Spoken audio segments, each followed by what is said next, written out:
यहोवा देवाने संपूर्ण जगाला जे आदाम आणि हव्वाने व मनुष्य जातीने पापे केली होती त्यातून मुक्ती मिळवून देण्यासाठी आपला पुत्र प्रभू येशू ख्रिस्त याला कोकरा म्हणून पृथ्वीवर पाठवले.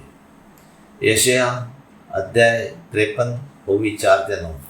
आदाम आणि हव्वाने केलेले पाप सर्व मानवजातीला लागले.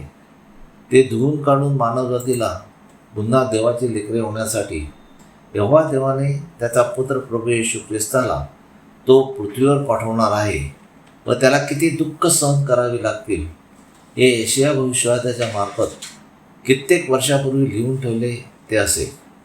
खचितच त्याने सर्व मानवजातीची दुःखे व पापे येशू ख्रिस्तावर लादली. त्याला असह्य वेदना होतील अशी दुःखे यहोवा देवाने दिली. आम्ही म्हणजे मानवजातीने त्याला मारलेला, देवाने आणलेला आणि पिळलेला असे मानले. परंतु तो मानवजातीने केलेल्या अपराधामुळे यहोवा देवाने त्याला घायाळ केले होते. त्याला मानवजातीच्या पापामुळे यहोवा देवाने चेचले होते. आम्हाला मानवजातीला शांती मिळण्यासाठी व पापाची मुक्ती मिळण्यासाठी त्याला यहोवा देवाने शिक्षा दिली आणि यहोवा देवाने येशू ख्रिस्ताला मारलेल्या फटक्यामुळे मानवजातीला आरोग्य मिळणार होते. मानवजात सर्व मेंढरासारखी भटकत होती, परंतु त्याला मेंढपाळ नव्हता. म्हणून यहोवा देव येशू ख्रिस्ताला पृथ्वीवर सर्व मानवजातीचा मेंढपाळ म्हणून पाठवणार होता.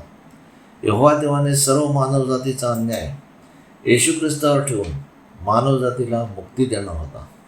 योहान अध्याय 19 ओवी 10-11. येशू ख्रिस्ताला पिलाताकडे उभे केल्यानंतर पिलात येशू ख्रिस्ताला म्हणतो, तुला सोडायचे किंवा मृत्यूदंडाची शिक्षा देणे हे माझ्या हातात आहे, परंतु तू माझ्याशी काहीच बोलत नाही.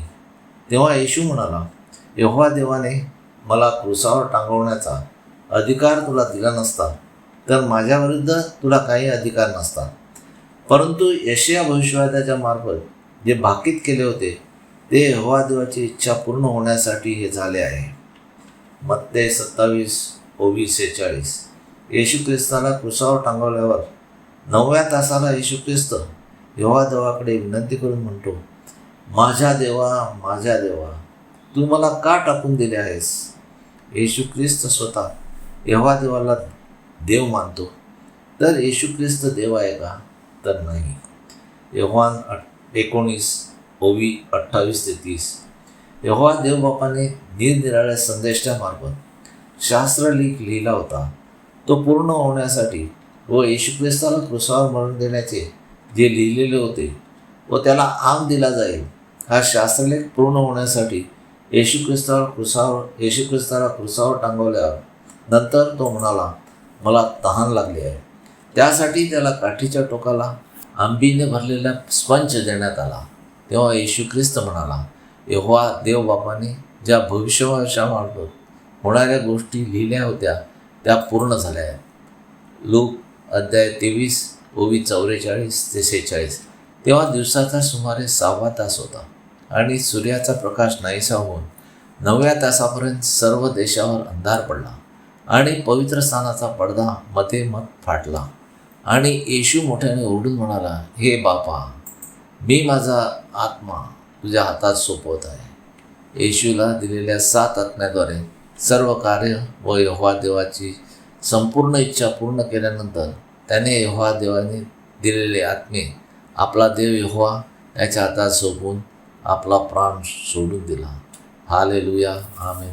यहोवा देवाचा सेवक Anthony John Pereira builder, praise God.